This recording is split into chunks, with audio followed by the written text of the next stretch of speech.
We're unpacking one of the wildest stories in all of sports finance, the near collapse of FC Barcelona, and the one man who stepped in to save it, not once, but twice.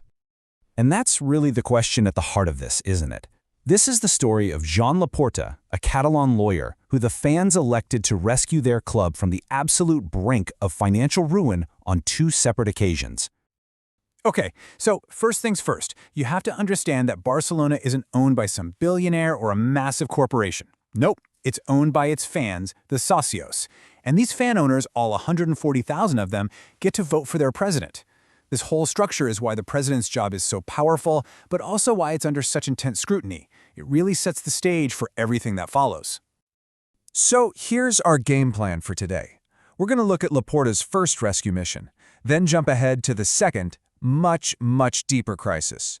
We'll break down his super controversial economic levers, and then finally, we'll tackle the big question: is this guy a savior or a high-stakes gambler? All right, let's rewind the clock to 2003. A 41-year-old Joan Laporte takes charge of a club that was, frankly, in a total tailspin, both on the field and in the accounting department. The club hadn't won a single trophy in years, and the finances were a mess. I mean, just look at this. Their player wages were eating up a staggering 70% of all the money they made. Under UEFA's rules, that is a clear-cut recipe for disaster. Laporte's strategy back then was pretty brilliant. On one hand, he slammed the brakes on spending, getting that wage bill under control. But on the other, he made a game-changing investment in talent. He brought in the electric Ronaldinho, which totally changed the vibe. And at the same time, he trusted the club's own academy, La Masia, promoting this golden generation of guys like Messi, Xavi, and Iniesta. And boy, did it pay off. Ronaldinho was the spark, for sure. But the real masterstroke was promoting this young guy, Pep Guardiola, in 2008. The result? A historic sextuple in 2009. They won every single trophy they could. They became, without a doubt, the best team on the planet. The numbers from his first time in charge really speak for themselves. Revenue more than tripled, the wage bill got under control, and the trophy cabinet was just overflowing with 4 league titles and 2 Champions League trophies. You can't argue with it. It was a massive success. Okay, now let's hit the fast-forward button to 2021, a decade after he left. Laporte came back to find the club in a crisis that was so much deeper. This wasn't just a slump anymore. This was a full-blown financial apocalypse.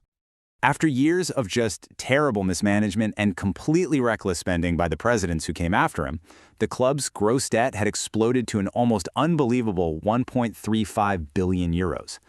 This was a number that threatened the very existence of the club. I mean, the situation was so bad that La Liga's financial rules literally blocked Barcelona from registering new players they had signed. So, the bottom line is, Laporte had to find a way to get his hands on massive amounts of cash, and he needed it yesterday.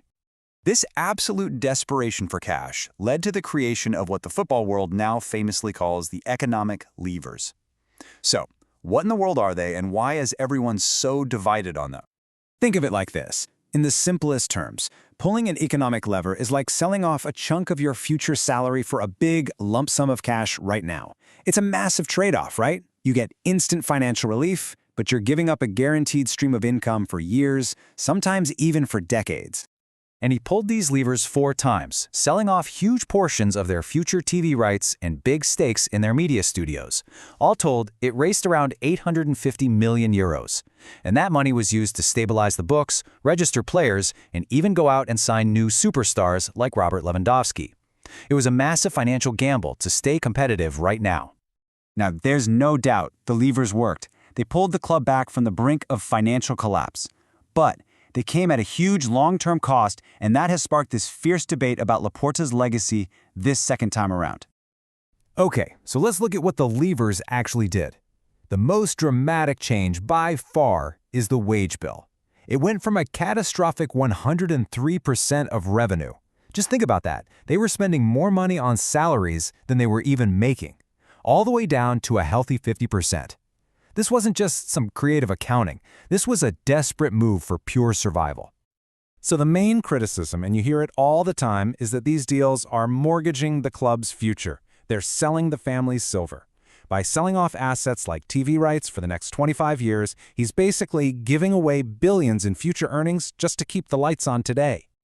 But Laporte's defense is really simple. and you have to admit, it's pretty powerful.